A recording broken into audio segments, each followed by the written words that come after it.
लीजिए सुनिए प्रेमचंद की लिखी कहानी त्रिशूल। वाचन समीर गोस्वामी का है। अंधेरी रात है, मूसलाधार पानी बरस रहा है। खिड़कियों पर पानी के थप्पड़ लग रहे हैं। कमरे की रोशनी खिड़की से बाहर जाती है तो पानी की बड़ी बड़ी बूंदें तीरों की तरह नोकदार, लंबी मोटी गिरती हुई नजर आ जाती हैं। इस वक्त अगर घर में आग भी लग जाए तो शायद मैं बाहर निकलने की हिम्मत न करूं। लेकिन एक दिन जब ऐसी ही अंधेरी भयानक रात के वक्त मैं मैदान में बंदूक लिए पहरा दे रहा था, उसे आज 30 साल गुजर गए। उन दिनों मैं फौज में नौकर था। वो फौजी जिंदगी कितने मजे से गुजरती थी। मेरी जिंदगी की सबसे मीठी, सबसे सुहानी यादगारें उसी जमाने से जुड़ी हुई हैं। आज मुझे इस अंधेरी कोठरी में अखबारों के लिए लेख लिखते देखकर कौन समझेगा कि इस नीम जान झुकी हुई कमर वाले खस्ता हाल आदमी में भी कभी हौसला और हिम्मत और जोश का दरिया लहरें मारता था। क्या क्या दोस्त थे जिनके चेहरों पर हमेशा मुस्कुराहट नाचती रहती थी। शेर दिल राम सिंह और मीठे गले वाले देवीदास की याद क्या कभी दिल से मिट सकती है? वो अदन, वो बसरा, वो मिश्र, बस आज मेरे लिए सपने हैं। यथार्थ है तो ये तंग कमरा और अखबार का दफ्तर। हाँ, ऐसी ही अंधेरी डरावनी सुनसान रात थी। मैं बारक के सामने बरसाती पहने हुए खड़ा मैगजीन का पहरा दे रहा था। कंधे पर भरा हुआ राइफल था। बारक में से 2-4 सिपाहियों के गाने की आवाज आ रही थी। रह रहकर जब बिजली चमक जाती थी तो सामने के ऊंचे पहाड़ और दरख्त इस तरह नजर आ जाते थे जैसे किसी बच्चे की बड़ी बड़ी काली भोली पुतलियों में खुशी की झलक नजर आ जाती है। धीरे धीरे बारिश ने तूफानी सूरत अख्तियार की। अंधकार और भी अंधेरा, बादल की गरज और भी डरावनी और बिजली की चमक और भी तेज हो गई। मालूम होता था प्रकृति अपनी सारी शक्ति से जमीन को तबाह कर देगी। यकायक मुझे मालूम हुआ कि मेरे सामने से किसी चीज की परछाई सी निकल गई। पहले तो मुझे ख्याल हुआ कि कोई जंगली जानवर होगा, लेकिन बिजली की एक चमक ने यह ख्याल दूर कर दिया। वो कोई आदमी था जो बदन को चुराए पानी में भीगता हुआ एक तरफ जा रहा था। मुझे हैरत हुई कि इस मूसलाधार वर्षा में कौन आदमी बारक से निकल सकता है और क्यों। मुझे अब उसके आदमी होने में कोई संदेह न था। मैंने बंदूक संभाल ली और फौजी कायदे के मुताबिक पुकारा, हल्ट, हु कम्स देयर? फिर भी कोई जवाब नहीं।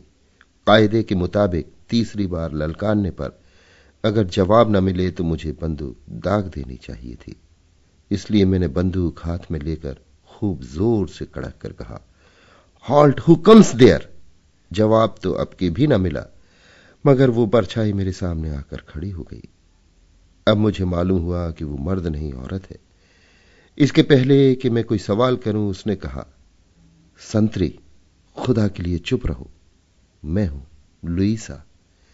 मेरी हैरत की कोई हद न थी। अब मैंने उसे पहचान लिया।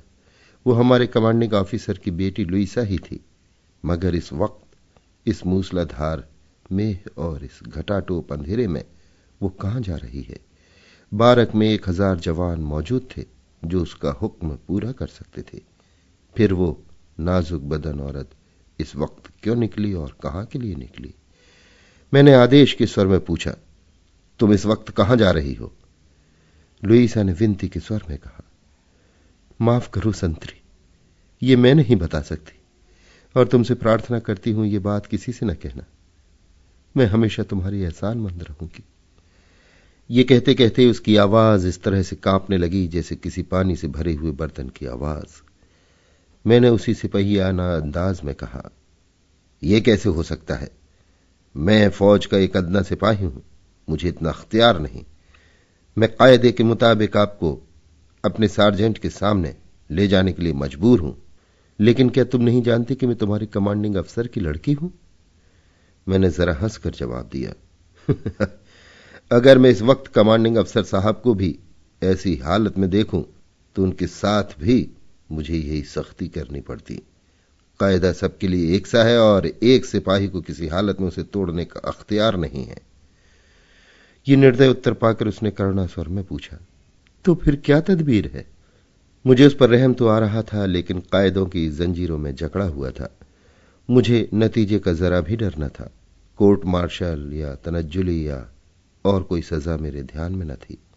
मेरा अंतःकरण भी साफ था, लेकिन कायदे को कैसे तोड़ूं? इसी हैस बैस में खड़ा था कि लुईसा ने एक कदम बढ़ाकर मेरा हाथ पकड़ लिया और निहायत पुरदर्द बेचैनी के लहजे में बोली, तो फिर मैं क्या करूं? ऐसा महसूस हो रहा था कि जैसे उसका दिल पिघला जा रहा हो। मैं महसूस कर रहा था कि उसका हाथ कांप रहा था। एक बार जी में आया जाने दो। प्रेमी के संदेश या अपने वचन की रक्षा के सिवा और कौन सी शक्ति इस हालत में उसे घर से निकलने पर मजबूर करती? फिर मैं क्यों किसी की मोहब्बत की राह का कांटा बनूं? लेकिन कायदे ने फिर जबान पकड़ ली। मैंने अपना हाथ छुड़ाने की कोशिश न करके मुंह फेर कर कहा, और कोई तदबीर नहीं है। मेरा जवाब सुनकर उसकी पकड़ ढीली पड़ गई कि जैसे शरीर में जान ना हो, पर उसने अपना हाथ हटाया नहीं। मेरे हाथ को पकड़े हुए गिड़गिड़ा कर बोली, संतरी मुझ पर रहम करो, खुदा के लिए मुझ पर रहम करो। मेरी इज्जत खाक में मत मिलाओ, मैं बड़ी बदनसीब हूं। मेरे हाथ पर आंसुओं के कई गर्म कतरे टपक पड़े। मूसलाधार बारिश का मुझ पर जर्रा भर भी असर न हुआ था, लेकिन इन चंद बूंदों ने मुझे सर से पांव तक हिला दिया। मैं बड़े पशुपेश में पड़ गया। एक तरफ कायदे और फर्ज की आहनी दीवार थी, दूसरी तरफ एक सुकुमार युवती की विनती भरा आग्रह। मैं जानता था अगर उसे सार्जेंट के सुपुर्द कर दूंगा तो सवेरा होते ही सारे बटालियन में खबर फैल जाएगी। कमांडिंग अफसर की लड़की पर भी फौज का लोह कानून कोई रियायत न करेगा।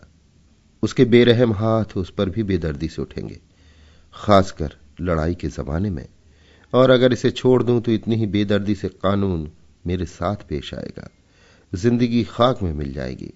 कौन जाने कल जिंदा भी रहूं या नहीं, कम से कम तनज्जुली तो होगी ही। भेद छिपा भी रहे तो क्या मेरी अंतरात्मा मुझे सदा न धिक्कारेगी? क्या मैं फिर किसी के सामने इसी दिलेर ढंग से ताक सकूंगा?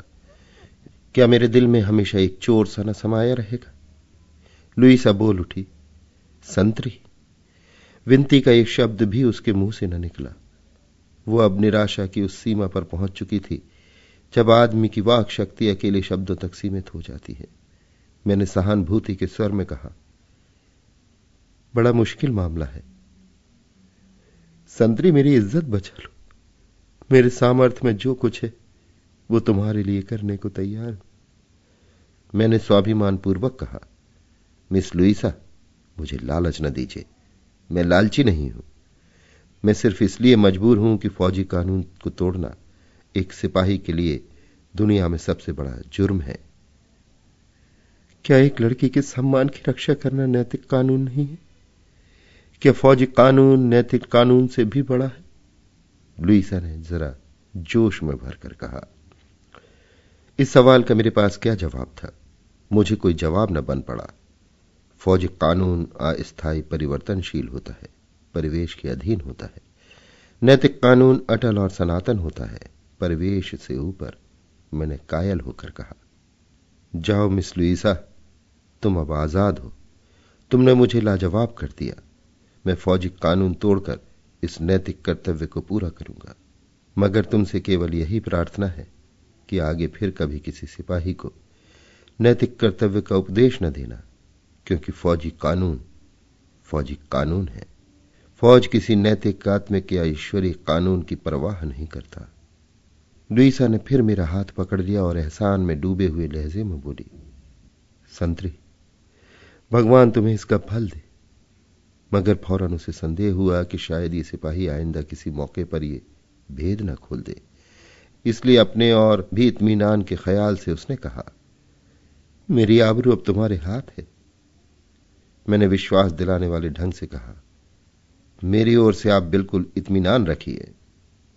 कभी किसी से नहीं कहोगे ना? कभी नहीं। कभी नहीं? हां, जीते जी कभी नहीं। अब मुझे इत्मीनान हो गया संतरी। लुईसा तुम्हारी इस नेकी और एहसान को मौत की गोद में जाते वक्त भी न भूलेगी। तुम जहां रहोगे तुम्हारी ये बहन तुम्हारे लिए भगवान से प्रार्थना करती रहेगी। जिस वक्त तुम्हें कभी जरूरत हो मेरी याद करना। लुईसा दुनिया के उस पार भी होगी, तब भी तुम्हारी खिदमत के लिए हाजिर होगी। वो आज से तुम्हें अपना भाई समझती है। सिपाही की जिंदगी में ऐसे मौके आते हैं जब उसे खिदमत करने वाली बहन की जरूरत होती है। भगवान न करे तुम्हारी जिंदगी में ऐसा मौका आए, लेकिन अगर आए तो लुईसा अपना फर्ज अदा करने में कभी पीछे न रहेगी। क्या मैं अपने नेक मिजाज भाई का नाम पूछ सकती? बिजली एक बार चमक उठी। मैंने देखा लुईसा की आंखों में आंसू भरे हुए हैं। बोला, लुईसा, इन हौसला बढ़ाने वाली बातों के लिए मैं तुम्हारा हृदय से कृतज्ञ हूं, लेकिन मैं जो कुछ कर रहा हूं वो नैतिकता और हमदर्दी के नाते कर रहा हूं। किसी इनाम की मुझे इच्छा नहीं है। मेरा नाम पूछकर क्या करोगी? लुईसा ने शिकायत के स्वर में कहा, क्या बहन के लिए भाई का नाम पूछना भी फौजी कानून के खिलाफ है? इन शब्दों में कुछ ऐसी सच्चाई, कुछ ऐसा प्रेम, कुछ ऐसा अपनापन भरा हुआ था कि मेरी आंखों में बरबस आंसू भर आए। बोला, नहीं लुईसा, मैं तो सिर्फ इतना चाहता हूं कि इस भाई जैसे सुलूक में स्वार्थ की छाया भी न रहने पाए। मेरा नाम श्रीनाथ सिंह है। लुईसा ने कृतज्ञता व्यक्त करने के तौर पर मेरा हाथ धीरे से दबाया और थैंक्स कहकर चली गई। अंधेरे के कारण बिल्कुल नजर न आया कि वो कहां गई और न पूछना ही उचित था। मैं वहीं खड़ा खड़ा इस अचानक मुलाकात के पहलुओं को सोचता रहा। कमांडिंग अफसर की बेटी क्या एक मामूली सिपाही को, और वो भी जो काल आदमी हो, कुत्ते से बदतर नहीं समझती? मगर वही औरत आज मेरे साथ भाई का रिश्ता कायम करके फूली नहीं समाती थी। इसके बाद कई साल बीत गए। दुनिया में कितनी ही क्रांतियां हो गईं। रूस की जार शाही मिट गई। जर्मन का कैसर दुनिया के स्टेज से हमेशा के लिए विदा हो गया। प्रातंत्र की एक शताब्दी में जितनी उन्नति हुई थी उतनी इन थोड़े से सालों में हो गई। मेरे जीवन में भी कितने ही परिवर्तन हुए। एक टांग युद्ध के देवता की भेंट हो गई, मामूली से लेफ्टिनेंट हो गया। एक दिन फिर ऐसी चमक और गरज की रात थी। मैं क्वार्टर में बैठा हुआ कप्तान नाक्स और लेफ्टिनेंट डॉक्टर चंद्र सिंह से इस घटना की चर्चा कर रहा था जो 10-12 साल पहले हुई थी। सिर्फ लुईसा का नाम छिपा रखा था। कप्तान नाक्स को इस चर्चा में असाधारण आनंद आ रहा था। वो बार बार एक एक बात पूछता और घटनाक्रम मिलाने के लिए दोबारा पूछता था। जब मैंने आखिर में कहा कि उस दिन भी ऐसी ही अंधेरी रात थी, ऐसी ही मूसलाधार बारिश हो रही थी और यही वक्त था, तो नाक्स अपनी जगह से उठकर खड़ा हो गया और बहुत उद्विग्न होकर बोला, क्या उस औरत का नाम लुईसा तो नहीं था? मैंने आश्चर्य से कहा, आपको उसका नाम कैसे मालूम हुआ? मैंने तो नहीं बतलाया। पर नाक्स की आंखों में आंसू भर आए। सिसकियां लेकर बोले, ये सब आपको अभी मालूम हो जाएगा। पहले ये बतलाइए कि आपका नाम श्रीनाथ सिंह है या चौधरी? मैंने कहा, मेरा नाम श्रीनाथ सिंह है। अब लोग मुझे सिर्फ चौधरी कहते हैं, लेकिन उस वक्त चौधरी के नाम से मुझे कोई न जानता था। लोग श्रीनाथ कहते थे। कप्तान नाक्स अपनी कुर्सी खींचकर मेरे पास आ गए और बोले, तब तो आप मेरे पुराने दोस्त निकले। मुझे अब तक नाम के बदले जाने से धोखा हो रहा था, वरना आपका नाम तो मुझे खूब याद है। हाँ, ऐसा याद है कि शायद मरते दम तक भी ना भूलूं, क्योंकि ये उसकी आखिरी वसीयत है। ये कहते कहते नाक्स खामोश हो गए और आंखें बंद करके सर मेज पर रख लिया।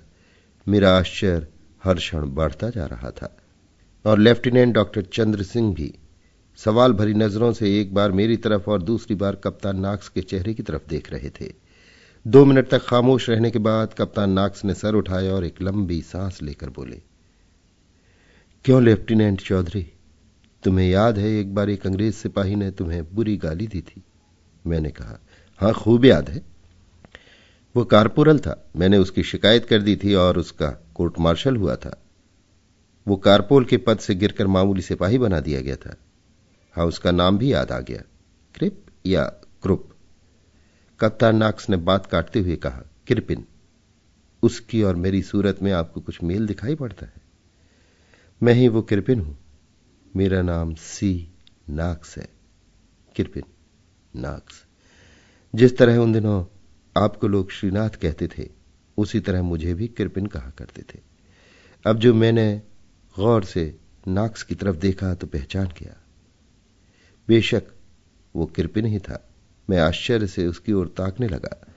लुईसा से उसका क्या संबंध हो सकता है, ये मेरी समझ में उस वक्त भी ना आया। कप्तान नाक्स बोले, आज मुझे सारी कहानी कहनी पड़ेगी।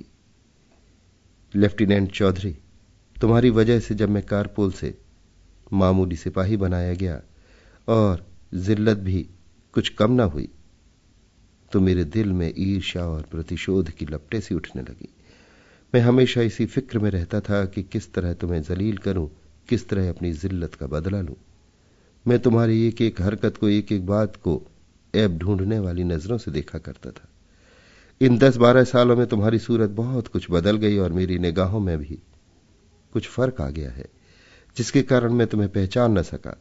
लेकिन उस वक्त तुम्हारी सूरत हमेशा मेरी आंखों के सामने रहती थी। उस वक्त मेरी जिंदगी की सबसे बड़ी तमन्ना यही थी कि किसी तरह तुम्हें भी नीचे गिराऊं। अगर मुझे मौका मिलता तो शायद मैं तुम्हारी जान लेने से भी बाज ना आता।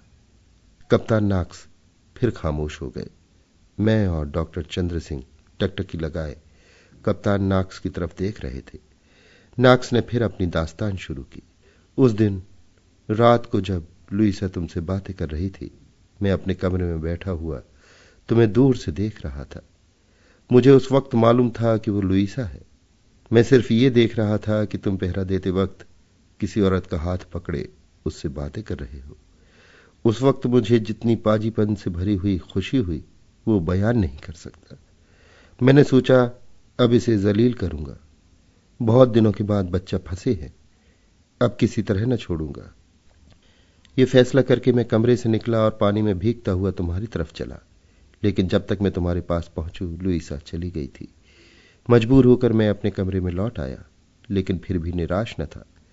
मैं जानता था कि तुम झूठ न बोलोगे और जब मैं कमांडिंग अफसर से तुम्हारी शिकायत करूंगा तो तुम अपना कसूर मान लोगे। मेरे दिल की आग बुझाने के लिए इतना इत्मीनान काफी था। मेरी आरजू पूरे होने में अब कोई संदेह न था। मैंने मुस्कुराकर कहा, लेकिन आपने मेरी शिकायत तो नहीं की, क्या बात को रहम आ गया? नाक्स ने जवाब दिया, जी, रहम किस मरदूत को आता था। शिकायत न करने का दूसरा ही कारण था। सवेरा होते ही मैंने सबसे पहला काम यही किया कि सीधे कमांडिंग अफसर के पास पहुंचा। तुम्हें याद होगा, मैं उनके बड़े बेटे राजर्स को घुड़सवारी सिखाया करता था, इसलिए वहां जाने में किसी किस्म की झिझक या रुकावट न हुई। जब मैं पहुंचा तो राजर्स ने कहा, आज इतनी जल्दी क्यों किरपिन? अभी तो वक्त नहीं हुआ। आज बहुत खुश नजर आ रहे हो। मैंने कुर्सी पर बैठते हुए कहा, हाँ मालूम है, मगर तुमने उसे गाली दी थी। मैंने किस कदर झेंपते हुए कहा, मैंने गाली नहीं दी थी, सिर्फ ब्लडी कहा था। सिपाहियों में इस तरह की बदजबानी एक आम बात है, मगर एक राजपूत ने मेरी शिकायत कर दी थी। आज मैंने उसे एक संगीन जुर्म में पकड़ लिया है। खुदा ने चाहा तो कल उसका भी कोर्ट मार्शल होगा। मैंने आज रात को उसे एक औरत से बातें करते देखा है, बिल्कुल उस वक्त जब वो ड्यूटी पर था। वो इस बात से इनकार नहीं कर सकता, इतना कमीना नहीं है। लुईसा के चेहरे का रंग का कुछ हो गया। अजीब पागलपन से मेरी तरफ देखकर बोली, तुमने और क्या देखा? मैंने कहा, जितना मैंने देखा है उतना उस राजपूत को जलील करने के लिए काफी है। जरूर उसकी किसी से आशनाई है और वो औरत हिंदुस्तानी नहीं, कोई यूरोपियन लेडी है। मैं कसम खा सकता हूं दोनों एक दूसरे का हाथ पकड़े बिल्कुल उसी तरह बातें कर रहे थे जैसे प्रेमी प्रेमिका किया करते हैं। लुईसा के चेहरे की हवाइयां उड़ने लगीं। चौधरी, मैं कितना कमीना हूं इसका अंदाजा तुम खुद कर सकते हो। मैं चाहता हूं तुम मुझे कमीना कहो, मुझे धिक्कारो। मैं दरिंदे वहशी से भी ज्यादा बेरहम हूं, काले सांप से भी ज्यादा जहरीला हूं। वो खड़ी दीवार की तरफ ताक रही थी कि इसी बीच राजर्स का कोई दोस्त आ गया। वो उसके साथ चला गया। लुईसा मेरे साथ अकेली रह गई तो उसने मेरी ओर प्रार्थना भरी आंखों से देखकर कहा, किरपिन, तुम उस राजपूत सिपाही की शिकायत मत करना। मैंने ताज्जुब से पूछा, क्यों? लुईसा ने सर झुकाकर कहा, इसलिए कि जिस औरत को तुमने उसके साथ बातें करते देखा वो मैं ही थी। मैंने और भी चकित होकर कहा, तो क्या तुम उसे? लुईसा ने बात काटकर कहा, चुप, वो मेरा भाई। बात यह है कि मैं कल रात को एक जगह जा रही थी, तुमसे छुपाऊंगी नहीं। किरपिन, जिसको मैं दिलो जान से ज्यादा चाहती हूं, उससे रात को मिलने का वादा था। वो मेरे इंतजार में पहाड़ के दामन में खड़ा था। अगर मैं न जाती तो उसकी कितनी दिल शिकनी होती। मैं ज्यों ही मैगजीन के पास पहुंची, उस राजपूत सिपाही ने मुझे टोक दिया। वो मुझे फौजी कायदे के मुताबिक सार्जेंट के पास ले जाना चाहता था, लेकिन मेरे बहुत अनुनय विनय करने पर मेरी लाज रखने के लिए फौजी कानून तोड़ने को तैयार हो गया। सोचो उसने अपने सिर कितनी बड़ी जिम्मेदारी ली। मैंने उसे अपना भाई कहकर पुकारा है और उसने भी मुझे बहन कहा है। सोचो अगर तुम उसकी शिकायत करोगे तो उसकी क्या हालत होगी। वो नाम न बतलाएगा, इसका मुझे पूरा विश्वास है। अगर उसके गले पर तलवार भी रख दी जाएगी तो भी वो मेरा नाम न बतलाएगा। मैं नहीं चाहती कि एक नेक काम करने का उसे ये इनाम मिले। तुम उसकी शिकायत हरगिज मत करना, तुमसे यही मेरी प्रार्थना है।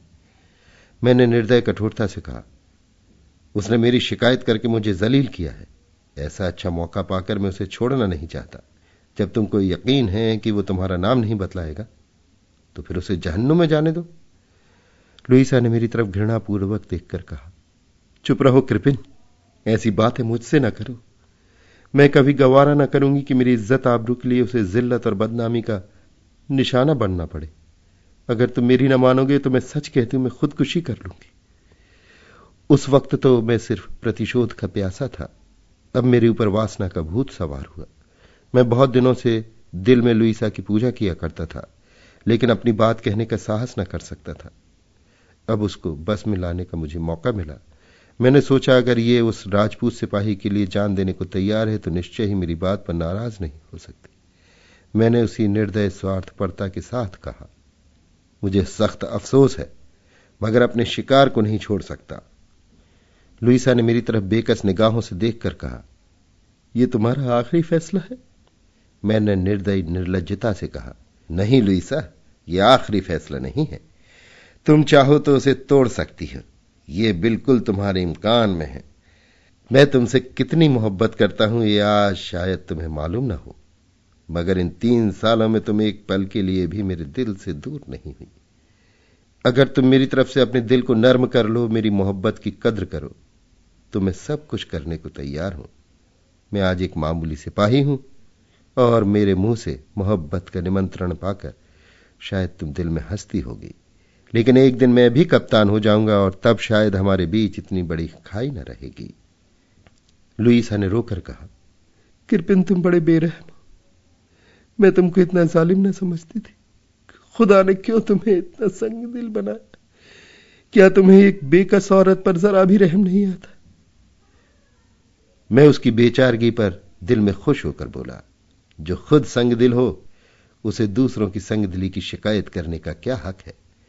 लुईसा ने गंभीर स्वर में कहा, मैं बेरहम नहीं हूं कृपिन, खुदा के लिए इंसाफ करो। मेरा दिल दूसरे का हो चुका, मैं उसके बगैर जिंदा नहीं रह सकती और शायद वो भी मेरे बगैर जिंदा न रहे। मैं अपनी बात रखने के लिए, अपने ऊपर नेकी करने वाले एक आदमी की आबरू बचाने के लिए अपने ऊपर जबरदस्त करके अगर तुमसे शादी कर भी लूं तो नतीजा क्या होगा? जोर जबरदस्ती से मोहब्बत नहीं पैदा होती। मैं कभी तुमसे मोहब्बत न करूंगी। दोस्तों, अपनी बेशर्मी और बेहयाई का पर्दाफाश करते हुए मेरे दिल को बड़ी सख्त तकलीफ हो रही। मुझे उस वक्त वासना ने इतना अंधा बना दिया था कि मेरे कानों पर जूं तक न रहेंगी। बोला, ऐसा मत ख्याल करो लुईसा, मोहब्बत अपना असर जरूर पैदा करती है। तुम इस वक्त मुझे ना चाहो, लेकिन बहुत दिन न गुजरने पाएंगे कि मेरी मोहब्बत रंग लाएगी। तुम मुझे स्वार्थी और कमी न समझ रही हो। समझो, प्रेम स्वार्थी होता ही है, शायद वो कमीना भी होता है, लेकिन मुझे विश्वास है कि नफरत और बेरुखी बहुत दिनों तक न रहेगी। मैं अपने जानी दुश्मन को छोड़ने के लिए ज्यादा से ज्यादा कीमत लूंगा, जो मिल सके। लुईसा 15 मिनट तक भीषण मानसिक यातना की हालत में खड़ी रही। जब उसकी याद आती है तो जी चाहता है गले में छुरी मार दो। आखिर उसने आंसू भरी निगाहों से मेरी तरफ देखकर कहा, अच्छी बात है कृपिन, अगर तुम्हारी ये इच्छा है तो यही सही। तुम इस वक्त जाओ, मुझे खूब जी भर कर रो लेने दो। ये कहते कहते कप्तान नाक्स फूट फूट कर रोने लगा। मैंने कहा, अगर आपको ये दर्द भरी दास्तान कहने में दुख हो रहा है तो जाने दीजिए। कप्तान नाक्स ने गला साफ करके कहा, नहीं भाई, वो किस्सा के पास जाता और उसके दिल से अपने प्रतिद्वंदी के ख्याल को मिटाने की कोशिश करता। वो मुझे देखते ही कमरे से बाहर निकल आती, खुश होकर बातें करती। यहां तक कि मैं समझने लगा कि उसे मुझसे प्यार हो गया। इसी बीच यूरोपियन लड़ाई छिड़ गई। हम और तुम दोनों लड़ाई पर चले गए। तुम फ्रांस गए, मैं कमांडिंग अफसर के साथ मिस्र गया। लुईसा अपने चचा के साथ यहीं रह गई। रॉजर्स भी उसके साथ रह गया। 3 साल तक मैं लाम पर रहा। लुईसा के पास बराबर खत आते रहे। मैं तरक्की पाकर लेफ्टिनेंट हो गया और कमांडिंग अफसर। कुछ दिन और जिंदा रहते तो जरूर कप्तान हो जाता, मगर मेरी बदनसीबी से वो एक लड़ाई में मारे गए। आप लोगों को उस लड़ाई का हाल मालूम ही है। उनके मरने के 1 महीने बाद मैं छुट्टी लेकर घर लौटा। लुईसा भी अपने चचा के साथ ही थी, मगर अफसोस अब ना वो हुस्न था ना वो जिंदा दिली। घुलकर कांटा हो गई थी। उस वक्त मुझे उसकी हालत देखकर बहुत रंज हुआ। मुझे अब मालूम हो गया कि उसकी मोहब्बत कितनी सच्ची और कितनी गहरी थी। मुझसे शादी का वादा करके भी वो अपनी भावनाओं पर विजय न पा सकी थी। शायद इसी गम में कुढ़ कुढ़ कर उसकी ये हालत हो गई थी। एक दिन मैंने उससे कहा, लुईसा, मुझे ऐसा ख्याल होता है कि शायद तुम अपने पुराने प्रेमी को भूल नहीं सकी। अगर मेरा ये ख्याल ठीक है तो मैं उस वादे से तुमको मुक्त करता हूं। तुम शौक से उसके साथ शादी कर लो। मेरे लिए यही इत्मीनान काफी होगा कि मैं दिन रहते घर आ गया। मेरी तरफ से अगर कोई मलाल हो तो उसे निकाल डालो। लुईसा की बड़ी बड़ी आंखों से आंसू की बूंदें टपकने लगी। बोली, वो अब इस दुनिया में नहीं है कृपिन। आज 6 महीने वो फ्रांस में मारे गए। मैं ही उनकी मौत का कारण हुई। यही गम है। फौज से उनका कोई संबंध न था। अगर वो मेरी ओर से निराश न हो जाते तो कभी फौज में भर्ती होते। मरने के लिए वो फौज में गए, मगर तुम अब आ गए। मैं बहुत जल्दी अच्छी हो जाऊंगी। अब मुझ में तुम्हारी बीवी बनने की काबिलियत ज्यादा हो गई। तुम्हारे पहलू में अब कोई कांटा नहीं रहा और न मेरे दिल में कोई गम। इन शब्दों में व्यंग भरा हुआ था, जिसका आशय यह था कि मैंने लुईसा के प्रेमी की जान ली। इसकी सच्चाई से कौन इनकार कर सकता है।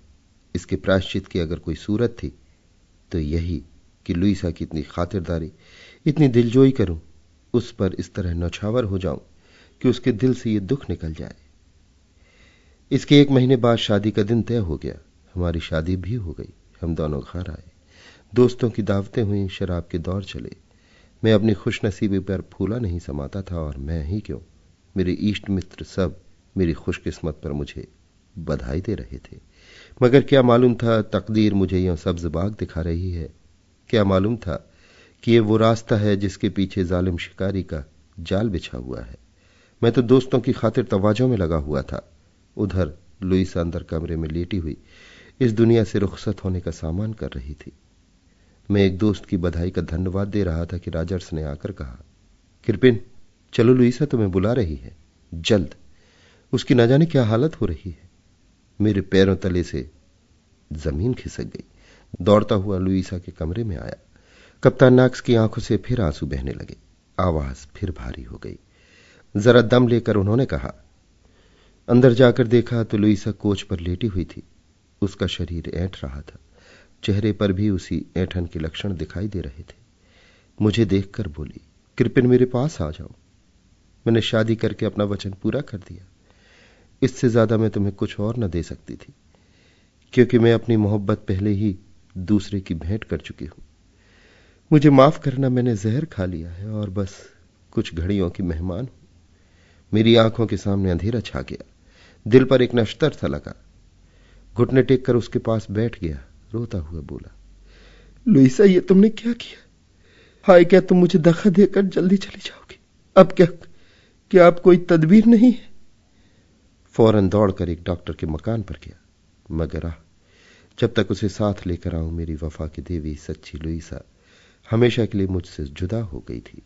सिर्फ उसके सिरहाने एक छोटा सा पुर्जा पड़ा हुआ था, जिस पर उसने लिखा था, अगर तुम्हें मेरा भाई श्रीनाथ नजर आए तो उससे कह देना, लुईसा मरते वक्त भी उसका एहसान नहीं भूली।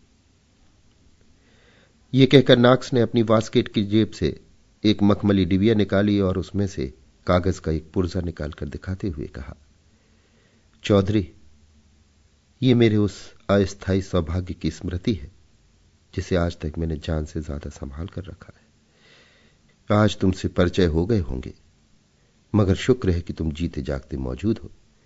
यह अमानत तुम्हारे सुपुर्द करता हूं। अब अगर तुम्हारे जी में आए तो मुझे गोली मार दो, क्योंकि उस स्वार्गिक जीव का हत्यारा मैं हूं। ये कहते कहते कप्तान नाक फैलकर कुर्सी पर लेट गए। हम दोनों ही की आंखों से आंसू जारी थे, मगर जल्दी ही हमें अपने तात्कालिक कर्तव्य की याद आ गई। नाक्स को सांत्वना देने के लिए मैं कुर्सी से उठकर उनके पास गया, मगर उनका हाथ पकड़ते ही मेरे शरीर में कपकपी सी आ गई। हाथ ठंडा था, ऐसा ठंडा जैसा आखिरी घड़ियों में होता है। मैंने घबराकर उनके चेहरे की तरफ देखा और डॉक्टर चंद्र को पुकारा। डॉक्टर साहब ने आकर फौरन उनकी छाती पर हाथ रखा और दर्द भरे लहजे में बोले। दिल की धड़कन बंद हो गई। उसी समय वही बिजली कड़कड़ा उठी, कड़ अकड़ अकड़। अभी आप सुन रहे थे प्रेमचंद की लिखी कहानी त्रिशूल। वाचन समीर गोस्वामी का था।